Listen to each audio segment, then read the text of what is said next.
اللہم صلی علی سیدنا محمد و علی آل سیدنا محمد و بارک وسلم۔ Daily Islamic network YouTube channel پر آپ سب کو خوش آمدید۔ نبی پاک صلی اللہ علیہ وآلہ وسلم نے ایک مرتبہ صحابہ کرام سے فرمایا کہ میں ایک ایسے شخص کو جانتا ہوں جو سب سے آخر میں جنت میں داخل ہوگا، سب سے آخر میں جنت میں داخل ہوگا۔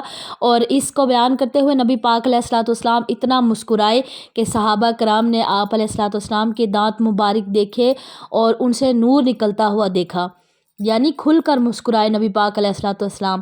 نبی پاک فرماتے ہیں کہ میں اس آخری شخص کو جانتا ہوں جو سب سے آخر میں دوزخ سے نکال کر جنت میں داخل کیا جائے گا۔ اللہ تعالیٰ اس شخص کو اپنے سامنے لا کر کھڑا کرے گا اور اس شخص سے پوچھے گا، نامہ اعمال اس کے ہاتھ میں تھما دیا جائے گا اور اس سے کہا جائے گا کہ کیا یہ گناہ کیے تھے، اور اس کو گناہ پڑھنے کے لیے کہا جائے گا۔ وہ سارے چھوٹے چھوٹے گناہ اپنے ڈھونڈ کر پڑے گا، اور جو بڑے بڑے گناہ کیے تھے وہ اللہ سے ڈر کر، حالانکہ اس کو بھی پتہ ہے کہ اللہ کو سب پتہ ہے، لیکن اللہ کے سامنے شرماتے ہوئے اللہ سے ڈر جائے گا، اور ڈر کر وہ بڑے بڑے گناہ سکپ کرتا جائے گا اور چھوٹے چھوٹے گناہ اپنے پڑھتا جائے گا۔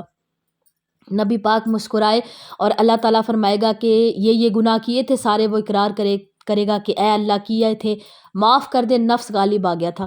تو اللہ پاک فرمائے گا فرشتوں کے کہ چلو ایسا کرو کہ اس کے سارے جتنے بھی گناہ اس نے بتائے نا، صغیرہ گناہ سارے، ان کو نیکیوں میں بدل دو۔